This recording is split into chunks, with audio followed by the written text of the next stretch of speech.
Olá, muito boa tarde a você. Começa agora o Assembleia em Foco, primeira edição. Ao vivo, resumo do que foi discutido no plenário da Assembleia Legislativa, a campanha Dezembro Laranja de prevenção e combate ao câncer de pele, os números de registros de violência doméstica no estado. Você vai ver ainda, Porto do Itaqui abre espaço para startups e desenvolvimento de pesquisas. O Assembleia em Foco, primeira edição, está só começando.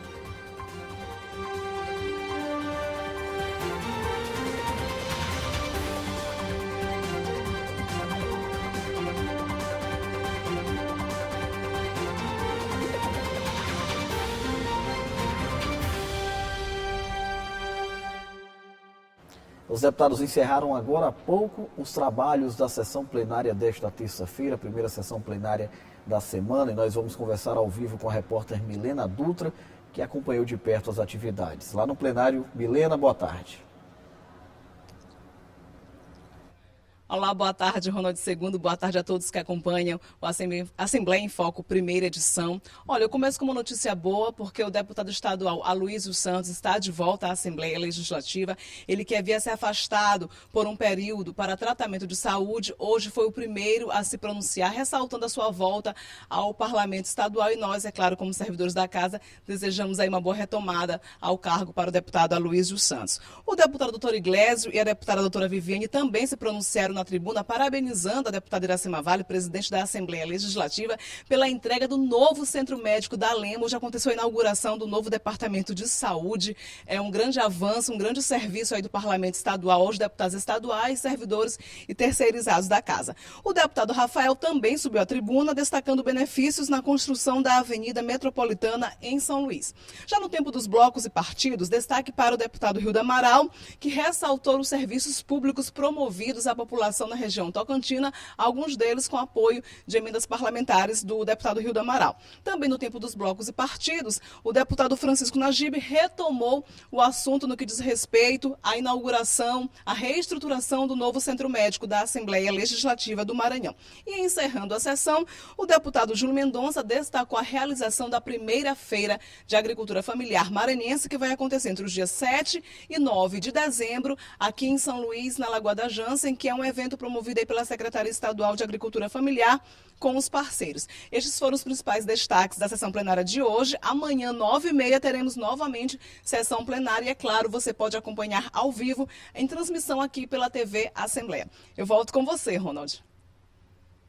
Perfeito, Milena. Muito obrigado. É exatamente isso. E antes da sessão plenária, deputados e servidores da Assembleia Legislativa participaram do ato de inauguração do novo setor médico da Casa. O encontro foi liderado pela presidente do Parlamento Estadual, a deputada Iracema Vale. Ao lado dos colegas parlamentares, a presidente da Assembleia Legislativa do Maranhão, deputada Iracema Vale, inaugurou a nova estrutura do Departamento de Saúde e Medicina Ocupacional do Parlamento Maranhense. Um espaço mais amplo e moderno para atender deputados, servidores e seus dependentes, além dos funcionários terceirizados. A gente não podia passar pela presidência da Assembleia, olhar os nossos servidores precisando de atenção e de cuidado nessa área e simplesmente fechar os olhos. Então aqui a gente se dedicou ao máximo para oferecer o melhor aos nossos servidores, aos nossos deputados, aos nossos terceirizados, aos nossos familiares e aposentados de servidores. Aqui nós vamos prestar um serviço de alta qualidade, são serviços para periódicos, para admissionais, para demissionais, para o acompanhamento da saúde, da promoção da saúde daqueles que fazem a Casa do Povo.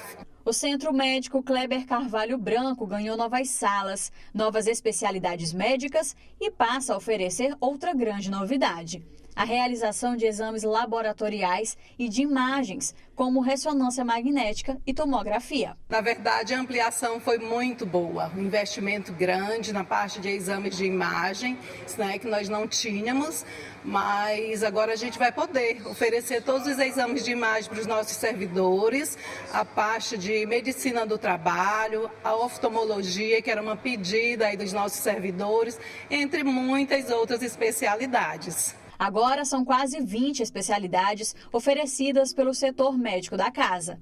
Entre elas, cardiologia, gastro, otorrino, pneumologia, psiquiatria, pediatria, urologia, mastologia e oftalmologia. Isso sem falar no serviço odontológico, que foi modernizado. A medicina no trabalho é outro destaque. O servidor poderá fazer exames admissionais, periódicos e demissionais sem sair da Assembleia. O deputado Antônio Pereira, que também é médico, atuou diretamente no plano de reestruturação do setor. Ele destacou a importância das melhorias para a saúde do trabalhador. Quero agradecer a Iracema Vale exatamente por isso, por poder oferecer esse serviço principalmente aos nossos servidores, né?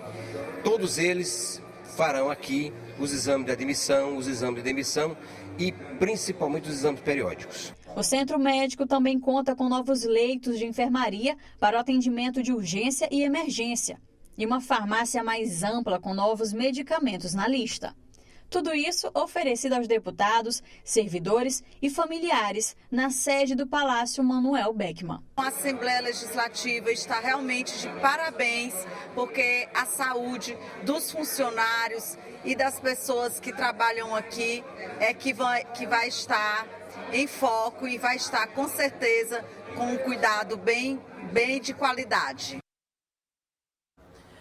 Um dos mais produtivos do Brasil, o Porto do Itaqui, no Maranhão, abriu oportunidades para o desenvolvimento de pesquisas e trabalhos de grandes startups e empresas que já atuam nesse setor. O incentivo para a prática de um ecossistema inovador faz parte dos pilares dessa iniciativa. A ideia foi oferecer espaço para apresentar possibilidades de pesquisa para as equipes de grandes startups nacionais e empresas que atuam no Porto do Itaqui. Outra preocupação foi o incentivo de um ecossistema de inovação portuária no estado, com uma parceria inédita entre o Porto Maranhense e o Porto do Açu, no Rio de Janeiro. Além da estrutura oferecida, também foram destacados resultados alcançados, como a movimentação de 33 milhões de toneladas de cargas, que fez com que o Porto do Itaqui registrasse um crescimento de 8% no ano passado. Granéis sólidos foram destaque, com 23 milhões de toneladas movimentadas, uma alta de 19%. Soja e milho tiveram maiores movimentações. A exportação de celulose também superou a marca histórica, com 1,7 milhão de toneladas. Números que fizeram com que o Porto atingisse o reconhecimento do Ministério de Infraestrutura em pelo menos 4 categorias e atraísse a atenção de cada vez mais empresas. O Itaqui Summit está sendo uma oportunidade perfeita de conexão. Imagine quantas soluções nós, como residentes portuários do setor de inovação, já desenvolvemos que conectam com outras empresas do Porto, com soluções desenvolvidas por startups e até mesmo com pesquisa, e podem tomar proporções cada vez maiores para conectar todo esse setor portuário e resolver vários problemas e desafios que temos como um todo. A seguir, o monitoramento de dados de violência doméstica no Maranhão. E a campanha Dezembro Laranja, de combate e prevenção ao câncer de pele. A gente volta em instantes.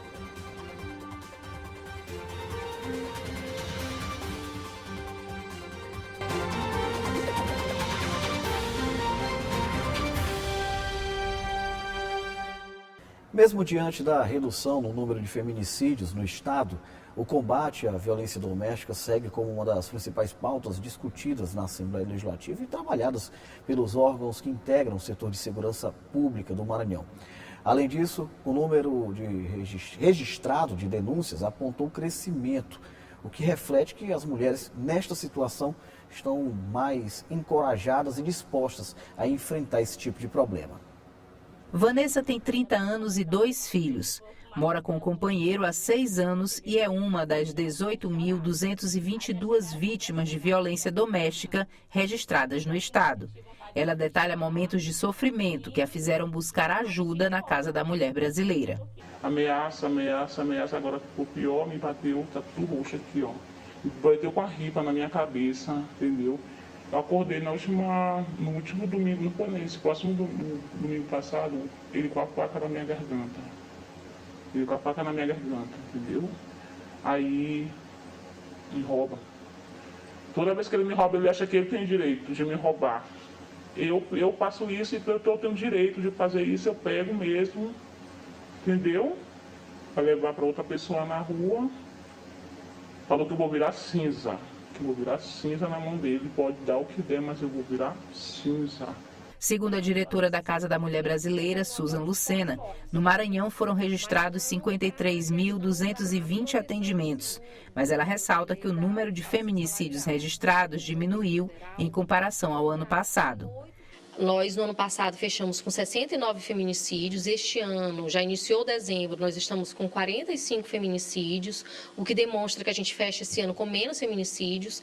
E a gente tem tido uma ampliação das políticas públicas via governo federal, né? O governo do estado do Maranhão tem continuamente investido nas políticas públicas voltadas às mulheres e este ano, com o reforço do Ministério das Mulheres, com políticas específicas para todas as áreas, secretarias municipais, estaduais, né, para que a gente possa fortalecer as políticas públicas, tanto de autonomia econômica como de enfrentamento à violência contra a mulher.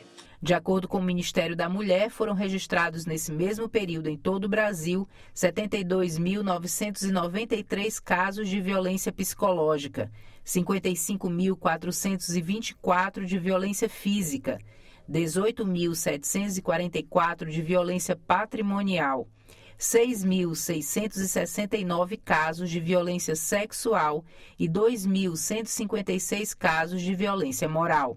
Parte dessas denúncias, 74.584, foi feita por meio do número 180. Esta psicóloga chama atenção para a importância do acolhimento e escuta das vítimas, para que ela entenda o que está passando. É um processo longo. Alguns nem tão longos assim. Cada mulher é um universo diferente. Cada mulher vai se perceber de uma forma diferente, vai ter o seu próprio ritmo de decisão. Então, o que a gente consegue orientar essa mulher é que ela consiga se perceber dentro da situação em que ela se encontra. Né? É o que a gente chama de entrevista empática com essa mulher, no sentido dela conseguir enxergar o que ela está vivenciando. Né? A gente pergunta e ela mesma vai se respondendo. Né? O que eu passo diariamente, o que está acontecendo aqui nessa situação específica. E quanto mais essa mulher ela verbaliza o que ela passa, o que ela está sentindo, o que ela tem sofrido, maior o nível de consciência ela vai alcançando. E cada processo é um processo. A diretora da Casa da Mulher Brasileira ressalta que existem políticas públicas que podem ajudar a vítima a superar a violência, caso ela denuncie. Concentrando em um mesmo espaço todos os órgãos de atendimento às mulheres em situação de violência. A gente tem desde o psicossocial, através de centros de referência, nós temos delegacia, defensoria, Ministério Público, Vara, Patrulha Maria da Penha, Departamento de Feminicídio, Coordenadoria das Delegacias da Mulher do Maranhão, alojamento de passagem que recebe as mulheres juntamente com seus filhos que estejam correndo risco de morte, biblioteca, brinquedoteca, cursos de capacitação em parceria com o IEMA e outras instituições e também encaminhamento das mulheres para o mercado de trabalho, parcerias com a CAEMA, por exemplo, e também uma determinação do governo federal para a contratação de mulheres vítimas de violência doméstica e familiar em todos os contratos com licitações do governo federal. O Dezembro Laranja é uma referência para a importância do trabalho de conscientização e prevenção ao câncer de pele. A hereditariedade e a exposição intensa ao sol estão entre os fatores que podem causar a doença. Com o clima de sol no Maranhão, acaba servindo de alerta para a necessidade de mais cuidados. E Andra trouxe a sobrinha para um passeio na praia, mas mesmo com o sol forte, esqueceu o protetor solar. Preocupo, não uso protetor solar, mas eu trouxe. Trouxe, tá na bolsa? Tá no carro. Marcelo até sabe da importância do uso do protetor solar diariamente, mas também deixou de lado. Tem de vez em quando a gente se esquece, mas a gente sabe que tem que passar, né? É importante passar, né? Ainda que aproveite para praticar atividade física ou tomar um banho de mar, sem se preocupar muito com o tempo. Mas é preciso tomar alguns cuidados com essa exposição ao sol, especialmente em alguns horários. De acordo com o Instituto Nacional do Câncer, entre 2023 e 2025, mais de 220 mil novos casos de câncer de pele devem ser diagnosticados no Brasil. O risco estimado pelo INCA é de 96,44 novos casos para cada 100 mil habitantes. A maior incidência é entre as mulheres. As pessoas precisam, principalmente agora nesse período de verão, reaplicar o filtro solar, principalmente se for se expor diretamente ao sol, acima de 50, tá? De 2 em 2 horas, entrando na água, indo para a praia, principalmente onde a areia reflete essa radiação, é que os cuidados devem redobrar ainda mais. A doença é provocada pelo crescimento anormal e descontrolado das células que compõem a pele. Histórico de câncer na família, pele e olhos claros e exposição prolongada e repetida são os principais fatores de risco. As medidas de prevenção da doença fazem parte da campanha Dezembro Laranja. A campanha Dezembro Laranja, ela serve para chamar a atenção ainda mais das pessoas, fazendo com que a gente lembre de reutilizar o filtro solar, né, de ficar reaplicando de 2 em 2 horas e também lembrar que cada mancha que a gente tem na pele merece atenção, principalmente porque ela pode se transformar e pode virar um câncer de pele, que é o câncer mais incidente no Brasil. Cuidados que Carolina faz questão de manter todos os dias. Eu geralmente sempre uso protetor solar. A primeira coisa que eu faço de manhã, depois de escovar os dentes, fazer meu café da manhã, é colocar o protetor solar logo antes mesmo de sair de casa, porque a própria luz que invade, né, o apartamento, a casa que a gente mora, já vai trazendo, né, essa radiação. Então a gente precisa se proteger. Até a luz da lâmpada, né, telas, tudo isso traz essa exposição. Então eu me protejo logo que eu acordo, já passo o protetor solar. É importante seguir as dicas. E por falar em exposição ao sol, a gente conversa agora com a Nanda Fontinelli, que traz pra gente a previsão do tempo para as próximas horas em várias regiões do Maranhão. Nanda, boa tarde. Oi, Ronald, boa tarde para você que está em casa nos acompanhando. Vamos saber aí como fica o tempo nessa terça-feira aqui na capital e no interior do estado para vocês que estão acompanhando o Assembleia em Foco primeira edição. Na capital, o dia começou com o tempo parcialmente fechado e agora à tarde podemos esperar chuva em locais isolados. As temperaturas variam entre 26 e chegam até os 32 graus na máxima. Já na cidade de Alto Alegre do Pindaré, o sol aparece com algumas nuvens hoje, mas sem chance de chuva. A mínima é de 24 e a máxima chega até os 37 graus. Em Pindaré, para a gente encerrar, o Instituto de Meteorologia emitiu um alerta laranja na região por conta do calor excessivo. Então, a gente reforça esse alerta para os moradores. A temperatura varia entre 26 e chega até os 37, 38 graus. É isso, Ronald. Amanhã a gente volta a se encontrar. Até lá! Obrigado, Ananda. É isso aí. Amanhã a gente se encontra. A seguir os destaques no site da Assembleia Legislativa e mais, aberto ao público, um espaço inaugurado no Convento das Mercês, voltado para a arte da poesia. A gente volta já.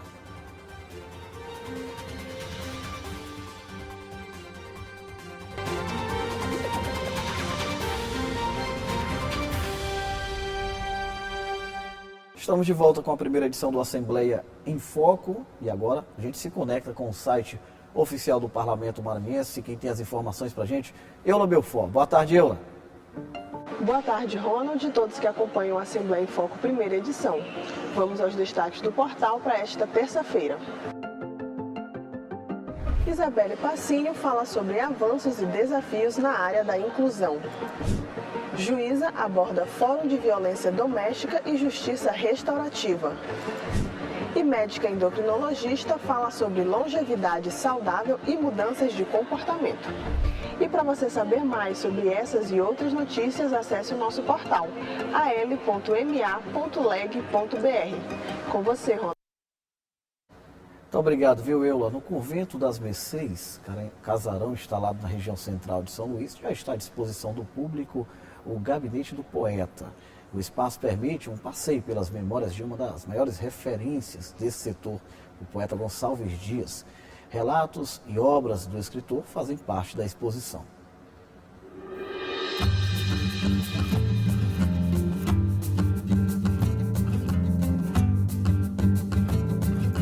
Gabinete do Poeta, inaugurado recentemente no Convento das Mercês, é um espaço para imersão e contemplação de poesia maranhense. A abertura do espaço recebeu 2 exposições, nas quais a estrela é o poeta Gonçalves Dias. Então a gente vê como esse maranhense, ele realmente é atual. Ele não está no passado, ele está presente na educação, no contexto dos povos indígenas, no romantismo, né? Que ainda nós construímos os romances e pensamos da mesma forma que ele pensava.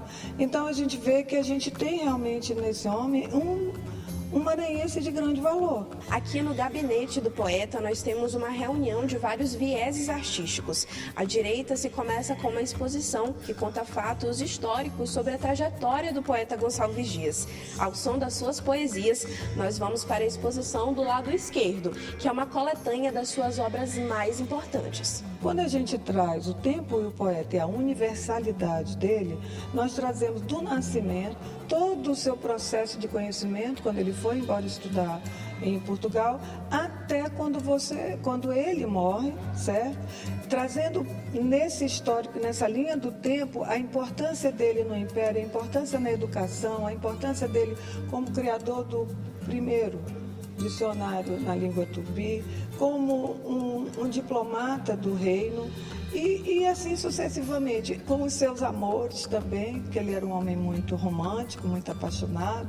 As exposições O Tempo e o Poeta, Universalidade e Obras e Retalhos fazem um passeio pelo mosaico de memórias do escritor, poeta, advogado, jornalista e professor, apresentando ao público um legado que ultrapassa a poesia.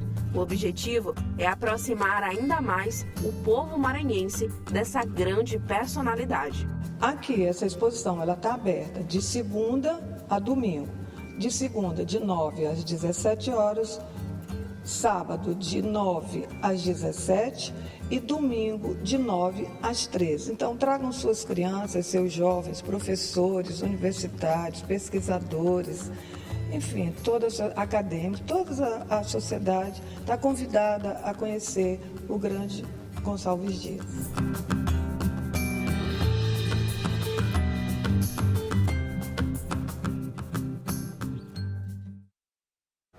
A Assembleia em Foco, primeira edição de hoje, fica por aqui. Você pode rever todas as reportagens através do site al.ma.leg.br. Tenha uma ótima tarde. Às 6 da tarde você se encontra com Eli Coelho no AF2 e a gente se encontra amanhã no AF1 às 1 hora da tarde. Até lá.